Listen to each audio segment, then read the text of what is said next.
2절까지의 말씀을 가지고 예수님을 따르는 사람이라는 제목으로 하나님의 말씀을 전하도록 하겠습니다. 오늘 이 9장 57절부터 62절까지는 예수님을 따르는 것이 무엇인지에 대해서 따르다라는 단어를 57절과 59절과 61절에 3번 이렇게 사용하면서 이렇게 3번 반복해서 보여줌으로써 예수님이 말씀하시는 정말 예수님을 따르는 삶이란 무엇인가, 하나님 나라에 합당한 인생은 무엇인가에 대해서 저희들에게 가르쳐주고 있습니다. 일단 길을 가실 때 첫 번째 사람이 나타납니다. 어떤 사람이 예수님께 묻습니다. 어디로 가든지 나는 따르리이다. 어디로 가든지 예수님을 따르겠다라는 것입니다. 여기에 어떠한 기대함이 있는지 우린 이 말만을 봤을 때는 알 수 없습니다. 하지만 예수님의 대답을 보면 우리 그 마음의 중심을 아시는 예수님의 그 지혜를 볼 때 이 사람의 마음의 의도가 무엇인지를 알 수가 있는데요. 예수님께서는 이렇게 대답하셨죠. 예수께서 이르시되 여우도 굴이 있고 공중의 새도 집이 있으되 인자는 머리 둘 곳이 없도다. 아멘. 자, 예수님이 이 땅에 머리 둘 곳이 없으십니다. 예수님이 이 땅에서 홈리스, 노숙자라는 것이죠.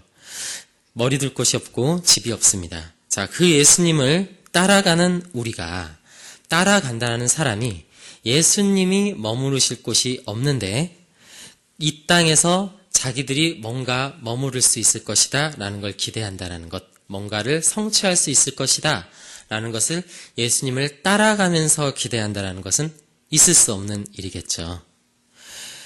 예수님께서는 지금 이 말씀을 통해서 이렇게 말씀하시는 것입니다. 나를 따라오는 길은 결코 쉽고 편안한 길이 아니다 라는 것입니다. 자, 그렇게 봐왔을 때 지금 이 말씀에선 이 사람이 어떠한 반응을 보였는지가 나오지는 않지만 이 사람의 마음의 중심을 아시고 얘기하신 예수님의 그 지혜를 볼 때 이 사람의 마음의 중심에 무엇이 있었는지 우리가 유추해 볼 수 있습니다. 그것은 예수님을 내가 따라가면, 예수님을 따라가면 어디를 가든지 내가 이 땅에서 복을 받을 수 있겠구나 라는 이러한 심리가 있었을 것이라는 것입니다. 예수님을 따라가면 내가 어디를 가든지 들어가도 복을 받고 나가도 복을 받을 수 있을 것이다 라는 심정이 있었을 것이라는 것입니다. 거기에 대해서 예수님은 말합니다. 나를 따라와도 별로 이 땅에선 얻는 것이 없다라는 것이죠. 예수님을 따르는 길은 이 땅에서 무언가를 이루고 이 땅에서 그 주신 것을 누리는 것에 있지 않다라는 것입니다. 자, 그렇다면 예수님을 따라가면 어떠한 영적인 유익이, 어떠한 복이 있는 것이죠? 예수님을 따라가면 하나님 나라에서 이루고 하나님 나라에서 누릴 수 있다라는 것을 지금 예수님은 말하고 있는 것입니다. 그래서 예수님은 이 땅에선 철저하게 십자가를 지고 가는 인생이시고 부활하신 후에는 영광의 자리에 들어가는 인생을 보여주심으로써 우리의 인생이 그리스도를 따라가는 인생이 그와 같다. 우리가 이 땅에서 누릴 수 있는 인생이 아니라 이 땅에서 뭔가를 이루는 인생이 아니라 우리는 하나님 나라에서 이루고 하나님 나라를 누리는 인생이다라는 것입니다. 많은 사람들이 이러한 얘기를 들을 때 이 땅에서 누릴 수 없다면, 이 땅에서 뭔가를 성취할 수 없다면 무슨 재미로 살나 이런 말들을 합니다. 그럼 도대체 하나님이 말하는 기쁨은, 이 땅에서의 기쁨은 어디 있는가? 빌립보서를 보면 항상 기뻐하라고 말씀하시는데 그럼 우리가 이 땅에서 누리는 기쁨은 도대체 무엇을 말하는 것일까? 이러한 의문을 가질 때가 있습니다. 자, 그렇지만 이것은 우리가 조금만 더 성경을 자세히 들어보면 알 수가 있어요. 자, 이것은 이 땅에서 뭔가를 성취하면서 그 성취감에서 오는 기쁨이 아니라는 것입니다. 이 땅에서 무언가를 이루어내어서 얻는 기쁨이 아니라는 것이죠. 이것은 하나님 나라를 이루어가는 과정에서 오는 기쁨이라는 것입니다. 신앙은 매일매일 하나님과 가까워지고 있는 하루하루를 즐거워하는 것입니다. 내가 완성되어져 가고 있는 그 모습, 그 과정을, 그 완성될 그 하나님 나라를 바라보며 그 과정을 즐거워하는 것이죠. 이러한 과정을 참으로 감사하고 기뻐할 줄 아는 이에게는 여러분 지금 머리에 나고 있는 흰머리도 곧 그의 면류관이라고 잠언에선 말씀하고 있습니다. 네. 여러분, 이 세상에서 무언가를 성취하려고 하는 우리의 마음들, 이 땅에서 무언가를 얻어보려고 하고 그것이 안 되면 하나님을 원망하는 우리의 모습들, 이러한 것들은 허망한 것이고 허무한 것입니다. 이 세상엔 항상 위에는 위가 있습니다. 우리가 아무리 길을 쓰고 경쟁을 하고 기업고 1등을 차지한다고 할지라도 그것이 영원한 1등일 수 있는가? 그렇지 않다라는 거죠. 언젠가는 내려와야 하고요. 언젠가는 나보다 더 젊고 힘이 넘치는 사람에게 그 자리를 양보해야 할 때가 반드시 옵니다. 이처럼 세상을 목표로 살아가는 것은 굉장히 허망한 일이라는 것이죠. 결국 이 세상을 목표로 살아가고 이 세상에서 무언가를 성취하는 것을 인생의 목적으로 가지고 살아가는 사람은 반드시 허무한 곳으로 빠질 수밖에 없습니다. 그렇지만 우리 인생은 뭐라고 하셨죠? 예수님을 따라가는 인생의 기쁨은 무엇입니까? 하나님 나라를 목표로 삼고 이 땅에선 그 과정을 즐기는 사람입니다. 이 세상이 목표가 아니라 이 세상이 과정인 사람은 어떤 상황에서도 용기와 평안을 얻을 수 있다는 것이죠. 그래서 그들은 어떻게 합니까? 이 땅에서 1등을 하더라도 그들은 이렇게 자격이 없는 나에게 1등을 주시다니 감사하고 회개합니다. 그리고 꼴찌를 할 때는 어떻습니까? 나를 깨닫게 하시고 겸손하게 만드신 하나님께 감사하는 것이죠. 1등 할 때는 회개하고 꼴찌 할 때는 감사하고 세상에 봤을 땐 이해할 수 없는 거죠. 네, 그렇지만 이 모든 것은 이 세상의 목표가 아니라 이 세상이 과정인 사람들만이 누릴 수 있는 복이라는 것입니다. 여러분들은 어떻습니까? 예수님을 지금 잘 따라가고 있습니까? 어디를 목표로 삼고 달려가고 있습니까? 이 세상에서 무언가를 얻어내는 것입니까? 아니면 하나님 나라에서 아름다운 열매를 맺는 것입니까? 우리가 다 같이 하나님 나라를 목표로 살아가길 원합니다. 자, 지금 두 번째 사람이 이제 나오는데요. 두 번째 사람에겐 예수님이 먼저 얘기합니다. 나를 따라오라. 그러니까 이 사람이 지금 뭐라고 얘기하냐면 저로 아버지를 장사하게 하고 제가 따라가겠습니다. 자, 이렇게 얘기했을 때 예수님께서 거기에서 뭐라고 얘기했습니까? 60절을 보면 이르시되 죽은 자들로 자기의 죽은 자들 장사하게 하고 너는 가서 하나님의 나라를 전파하라. 아멘. 그건 지금 예수님께서 말씀하시고 있는 거죠. 그렇습니다. 이 땅에서 죽은 부모를 장사하는 것은 굉장히 인간으로서 중요한 도리이자 의무라고 할 수 있습니다. 십계명과 그리고 율법도 부모를 공경하는 것을 분명하게 명령하고 있죠. 자, 그렇지만 오늘 예수님은 그 사람이 왜 이 얘기를 하는지 그 마음의 중심을 알고 있었습니다.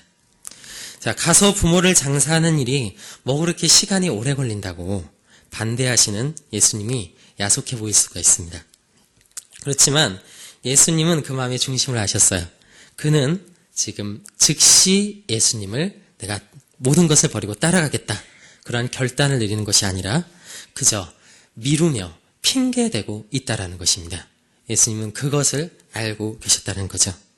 자, 우리가 우리의 전통에서 봤을 때 그 장사하는 거 뭐 3일장 하면 되지 않냐, 뭐 그렇게 오래 걸린다고 그걸 이렇게 못하게 하는지 우리는 그렇게 생각할 수가 있지만 그 당시 유대교의 장례 문화는 거의 1년 동안 치르는 것이었습니다.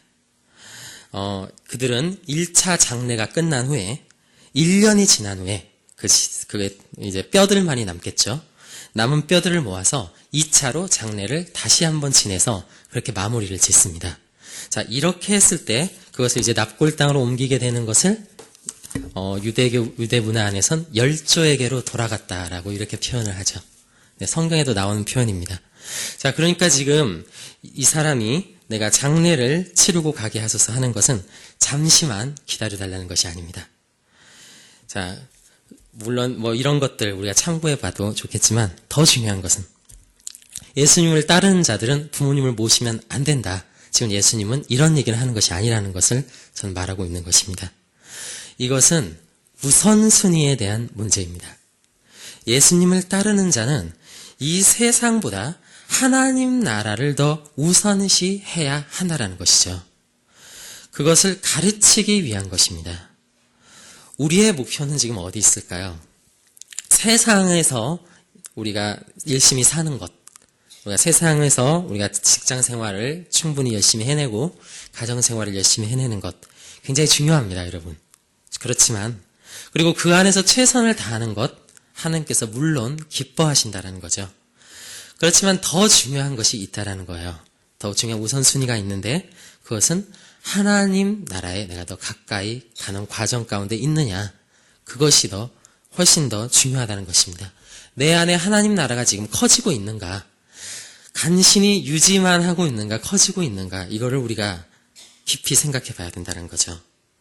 문제는 대부분의 사람들이 신앙생활을 생각할 때 세상도 중요해. 세상에서 우리가 해야 될 의무를 다하는 것도 중요해 라고 말하면서도 사실상은 그 무게중심이 세상에선 점점 더 커지려고 하고 신앙은 간신히 유지만 하려고 한다는 것입니다. 그 반대가 돼야 되는데 신앙을 점점 더 우리는 하나님 나라를 점점 더 키워가려고 해야 되고 이 세상 가운데서는 그렇게 큰 미련을 두지 않고 욕심을 내지 말아야 하는데 우리는 세상은 더 키우고 싶어하고 하나님 나라는 그냥 유지만 하려고 하는 우리의 마음이 우리 신자된 우리의 마음 가운데 있다라는 것입니다. 예수님께서는 그러한 우리의 마음에 지금 말씀하고 있는 것이죠. 하나님의 나라를 합당한 자는 누구냐? 예수님을 나를 정말 따르는 사람은 누구냐? 그 사람은 우선순위가 세상에 있는 것이 아니라 하나님 나라에 있는 사람이다 라는 것이죠. 그래서 그들은 세상에서 자신의 힘을 키우는 것에 적극적으로 투자하기보다는 하나님 나라에 투자하는 것을 더 기뻐하는 인생이란 것입니다. 오늘 포리교회 성도 여러분들이 그런 예수님을 따르는 여러분들이 되시기를 진심으로 원합니다. 오늘 마지막 사람이 나오는데요. 오늘 그러니까 구조가 이래요. 첫 번째 사람은 예수님을 따르고 두 번째 사람은 예수님이 따르라고 하고 다시 세 번째 사람이 또 이제 예수님을 따른다고 합니다. 이건 이제 히브리 문장 구조에서 이제 흔한 구조인데요. 자, 이렇게 되었을 때 중요한 포인트는 항상 가운데 있는 것입니다. 그러니까 지금 이 말씀의 중점은 뭐냐면 예수님을 따르는 것에 있는 것이고, 자, 그것을 설명하기 위해서 지금 세 사람이 나오는 거죠. 자, 그런데 세 번째 사람은 지금 뭐라고 하냐면 잠시만 기다려달라고 합니다. 이번엔 정말 잠시만 기다려달라는 거예요. 왜냐하면 가족들에게 작별 인사를 하고 오겠다라는 것입니다. 그런데 예수님께서는 또 그 사람에게 무엇라고 얘기하시냐면 62절을 보니까 예수께서 이르시되 손에 쟁기를 잡고 뒤를 돌아보는 자는 하나님 나라에 합당하지 아니하니라 하시니라 라고 말했습니다. 우리가 쟁기를 끌어보신 분은 아마 거의 몇 명 없을 것입니다. 뭐 있을 수도 있겠는데 저는 적어도 없는 것 같습니다. 근데 옛날에는 이렇게 쟁기를 소가 끌기도 했지만 이렇게 대부분의 사람들은 그냥 사람이 이렇게 끌었다고 하죠. 특히 이스라엘 지병에선 그렇게 농사를 지었던 것입니다. 사람이 쟁기를 끌기 위해서는 어떻게 해야 되죠? 앞을 바라보고 자기가 목표로 하는 곳을 바라보고 똑바로 끌어야 합니다. 자, 그가 잠시라도 딴 데를 돌아보면 어떻게 됐겠습니까? 쟁기는 곧 방향을 잃어버리게 되죠. 자, 이것은 하나님께서 우리에게 말씀하시는 겁니다. 너희들의 영적인 방향을 잃어버리지 마라. 잠시라도 잃어버리지 말라라는 것입니다. 과거 특별히 이 시대의 유대인들이 쓰던 쟁기와 이들의 농사를 보면 더욱더 이 사실을 알 수가 있는데요. 유대인들이 쓰던 쟁기는 굉장히 그들은 그 당시 로마의 노예였고, 이제 가난한 시대였고, 또 그다지 과학적으로 발달하지 못했기 때문에 쉽게 부러지는 재질이었다고 합니다. 그래서 또 유대인들의 땅의 특성상 여기저기 지뢰가 깔려있는 것처럼 돌덩어리가 여기저기 깔려 있었다는 거예요. 그렇기 때문에 이들이 쟁기를 갈면서 잠시라도 딴 곳을 보다가는 그것이 돌에 찍혀서 다시는 못 쓰게 될 수가 있다는 것입니다. 잠시 돌아봤을 뿐인데 그렇게 될 수 있다는 것이죠. 그러한 것들을 통해서 지금 예수님께서 말합니다. 너희가 세상 가운데 잠시라도 내게서 시선을 돌리지 말라라는 것입니다. 왜 그래야 됩니까? 우리가 사는 세상을 살펴보면 잘 알 수 있습니다. 우리가 사는 세상이 그렇게 만만하지가 않습니다. 그렇게 녹록하지가 않아요. 잠깐 즐기고 나서 이제 다 즐겼으니까 다시 하나님께 돌아가야지 하면 놔주는 세상이 아니라는 거죠. 잠깐이 10년이 될지 20년이 될지를 아무도 장담할 수가 없다는 것입니다. 저는 과거에 한 장로님께서 이거에 관련해서 굉장히 중요한 간증을 제게 해주셨어요. 자기가 어렸을 때 교사도 하고 천년 회장도 하면서 굉장히 열심히 신앙생활을 하셨다고 합니다. 그러던 중 하나님의 은혜로, 그분의 표현대로라면 하나님의 은혜로 너무나도 좋은 조건으로 취직할 수 있는 기회를 얻게 되었는데요. 안타깝게도 그 직장이 주의를 제대로 지킬 수 없는 그런 직장이었다는 것입니다.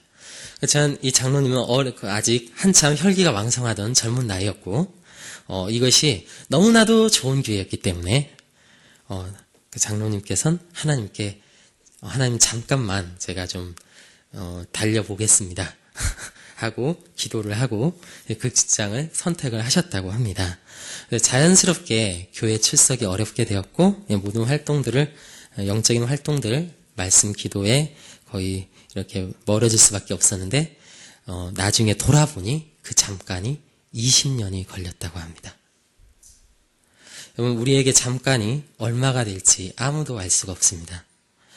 잠시 수능을 준비하느라 중요한 시험 때문에, 사업 때문에 잠깐 예수님을 떠나기로 결정했던 사람들, 우리 주변에 몇몇 생각나시는 분들 있을 수도 있을 것입니다. 제 주변에도 생각나는 분들이 몇 분이 있는데요. 많은 분들이 지금도 돌아오지 못하고 있습니다. 여러분, 잠깐이라는 게 굉장히 무서운 것 같습니다. 사탄은 오늘도 오는 사자와 같이 그 삼킬 자를 찾고 있습니다. 사탄이 삼키고자 하는 자가 어떤 자일까 여러분 한번 생각해 보신 적 있습니까? 사탄이 불신자들을 삼키러 돌아다닐까요? 그렇지 않을 것 같아요. 왜냐? 걔네들은 어차피 우리 편이기 때문에 굳이 잡아먹으러 돌아갈 필요가 없습니다. 자, 그렇다면 사탄이 삼키고자 하는 것은 자연스럽게 신자라는 것을 우리가 알 수 있습니다. 믿는다고 하는 사람들, 예수 그리스도께 은혜를 받았다고 하는 사람들, 영접했다고 하는 사람들을 그들은 오늘도 찾아다니고 있다는 것이죠. 그들을 믿음에서 파선시키는 것이 그 사탄의 목적이라는 것입니다. 우리에게 이 잠깐 찰나의 순간, TV를 보시면 그 아프리카의 그 모습이 펼쳐집니다. 사슴이 아니죠. 야생마, 얼룩말들이 잠깐 물을 마시고 잠깐 한눈을 파는 사이에 어느새 그들은 포위를 하고 그들을 노리며 가장 약한 자들을 먼저 공격해서 잡아먹습니다. 정말 여러분, 우리가 잠깐의 유혹들, 이것이 영원한 우리 생명을 잃어버린 일들이 될 수도 있다는 것입니다. 그렇기 때문에 하나님께서, 지금 예수님께서 우리에게 말씀하시는 건 뭐냐? 쟁기를 잡고 뒤를 돌아보지 않는 자가 되어야 한다. 항상 하나님께 붙어 있어야 한다. 항상 예수님을 바라봐야 한다라는 것입니다. 오늘 이 세 가지 이야기를 통해서 결국 예수님께서 말씀하시고자 하는 것은 분명하죠. 그것은 무엇이죠? 나를 따르라는 것입니다. 우리는 두 번째 사람처럼 예수님께서 나를 따르라고 말씀하셨을 때 차일 피일 이것들을 미루고 싶어 하는 경향이 있어요. 왜냐하면 그렇게 예수님을 따르게 되면 이 땅 가운데 버려야 할 것들이 많이 있다고 생각하기 때문에 그렇습니다. 그러나 여러분, 잠언서에선 이렇게 말합니다. 소가 없으면 구유는 깨끗하지만 그 소로 말미암아 유익은 얻을 수가 없다. 이게 무슨 말이냐면요, 예수님을 따르지 않으면 내 마음대로 살아도 상관이 별로 없습니다. 그렇지만 예수님으로 말미암아 얻는 유익은 얻을 수 없다라는 것입니다. 그렇죠. 소가 없으면 구유는 깨끗합니다. 그러나 소로 말미암아 얻는 유익은 얻을 수 없듯이 예수님을 따르는 것도 그와 같다라는 것입니다. 제 어렸을 때 이야기가 생각났습니다. 이 말씀을 준비하면서 어렸을 때 좀 안 좋았던 일이 떠올랐는데요. 저는 부모님께서 제 삶을 통제하는 것이 상당히 못마땅했습니다. 저는 자유로운 영혼이었기 때문입니다. 그래서 부모님이 정말 멀리 가실 때마다 굉장히 즐거웠어요, 마음이. 그날은 너무나도 해피한 날입니다. 너무 행복한 날이에요. 마음대로 TV 봐도 되고 친구들과 밤늦게 놀고 들어와도 아무도 뭐라고 하는 사람이 없는 아주 너무나도 아름다운 날인 거죠.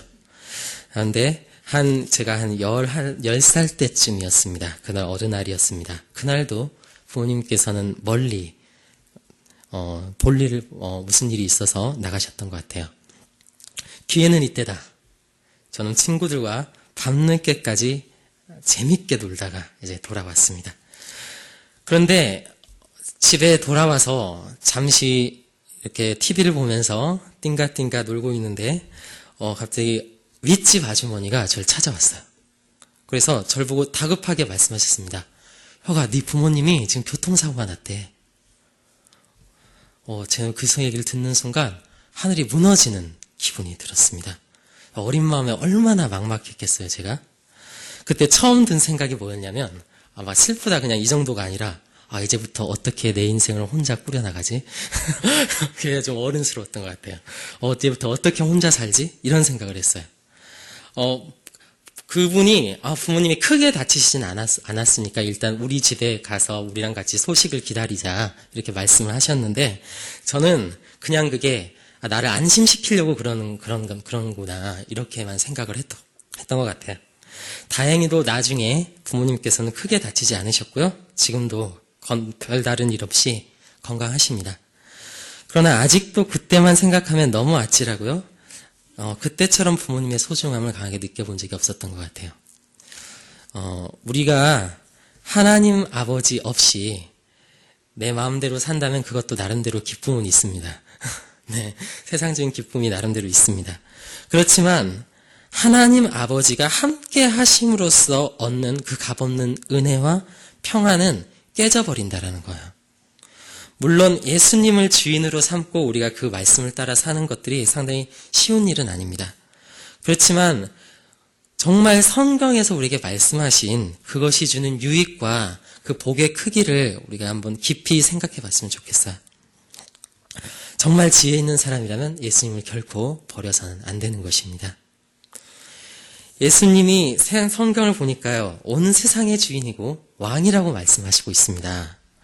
자, 근데 그분이 나랑 아무런 상관이 없다라고 생각해 보세요. 이것처럼 막막한 일이 더 있을까요? 정말 이것처럼 막막한 일은 없을 거예요. 지금 예수님을 따르는 것을 미루는 것, 예수님을 따라간다고 하면서도 주춤주춤하고 있는 나의 모습, 예수님을 따르겠다고 결심해 놓고도 다시 세상을 돌아보고 그것으로 돌아가려고 하는 것은 이처럼 어리석은 일이라는 것입니다. 우리가 광야의 백성들을 기억해 봅니다. 그들은 하나님께서 구원하신 백성이었습니다. 그들은 하나님께서 은혜를 베푸셨고 놀라운 기적을 일으키셔서 홍해를 가르시고 10가지 재앙을 일으키시고 그곳에서 건져내셨어요. 자, 그런데 그들이 자꾸만 뒤를 돌아봅니다. 이집트에서 먹었던 음식들, 그래서 그곳에서 누렸던 자신의 유익들. 왜 하나님은 우리를 이곳으로 데려와서 우리가 먹을 것도 없는 곳으로 데려오시고 이렇게 마실 것도 없는 곳으로 데려오셔서 우리를 이렇게 고생시키시는가? 그들은 원망했다는 것입니다. 여러분, 이처럼 세상의 길은 두 가지 길이 있는 것 같아요. 예수님을 따르는 길과 따르지 않는 길이 있는데 예수님을 따르지 않는 길엔 반드시 불평과 원망이 있습니다. 예수님을 바라보지 않고 하나님을 바라보지 않고 이 세상을 바라보고 자꾸만 쟁기를 잡았는데 뒤를 돌아보고 자꾸만 이렇게 이 세상에서 두고 온 것들에 미련을 두는 인생은 반드시 하나님을 원망하게 돼 있어요. 왜냐하면 하나님의 목표는 거기에 있지 않고 하나님은 그것을 채워주시진 않기 때문에 그렇다는 것입니다. 그렇지만 어떤 사람은 그걸 누리는 것입니까? 모세처럼, 여호수아처럼, 그리고 갈렙처럼 하나님께서 약속하신 땅을 바라보는 사람들은 거기서 기쁨을 누리고 믿음을 가지고 가는 거죠. 우리 신앙이 그와 같다라는 것입니다. 우리는 어떻습니까? 지금 나는, 저의 모습은 어떤 자리에 있는 것 같습니까? 첫 번째 사라처럼 예수님을 믿습니다라고 말하지만 은근하게 이 세상에서 복받을 길을 여전히 생각하고 있는 건 아닌지, 혹은 두 번째 사람처럼 하나님의 말씀을 들었고 그것이 옳다는 것을 알지만 자꾸만 따르는 것을 주님 내일 따르겠습니다. 모레 일주일 뒤에 따르겠습니다. 말하고 있진 않은지, 하나님 지금 이 바쁜 때만 넘어가면 제가 다시 열심히 해볼게요. 이렇게 하고 있진 않은지, 아니면 마지막 사람처럼 예수님을 따라간다고 하면서도 그 내 인생 가운데 찾아오는 그 잠깐의 그 유혹들에 자꾸 눈 돌리고 있진 않은지, 우리 한번 자기 자신의 말씀으로 비추어 보길 원합니다. 우리가 이 시간 함께 결단했으면 좋겠습니다. 예수님을 우리의 인생 가운데 가장 높은 우선순위에 두었으면 좋겠습니다. 더 이상 시기를 늦추지 않았으면 좋겠습니다. 바로 지금부터, 바로 오늘부터, 이 말씀이 떨어진 지금부터, 하나님, 제가 지금부터 매일매일 성령 충만으로 깨어 있겠습니다. 하나님, 말씀을 매일매일 살피겠습니다. 기도로 내 영혼을 관리하겠습니다. 여러분, 그렇게 우리가 결단하고 나갔으면 좋겠습니다. 그래서 이 땅 가운데서는 하나님 나라로 가는 과정 가운데 기뻐할 수 있고, 마지막에 완성된 하나님 나라에선 영원토록 하나님과 함께 기뻐하는 호립교회가 되기를 여러분 진심으로 소원합니다. 우리 함께 기도했으면 좋겠습니다. 같이 통성으로 한번 기도했으면 좋겠는데요. 주님, 하나님을 따르는 자가 되길 원합니다. 예수님께서는 나를 따르라 말씀하셨는데 저희는 지금 혹시 주저주저 하고 있지 않습니까? 예수님께서는 지금 바로 나에게 복을 주시길 원하는데 나는 그 복을 받기를 차일피일 미루고 있지 않습니까? 세상에 주는 복이 더 커 보여서 그것을 받기를 원하지 않고 있진 않습니까? 우리 예수님의 정말 그 마음을 읽길 원합니다. 예수님은 우리와 함께 더불어 먹길 원하시고 지금도 문 밖에 서서 두드리고 계신데 우리가 마음의 문을 열고 결단하고 예수님을 내 마음에 모셔야 됩니다.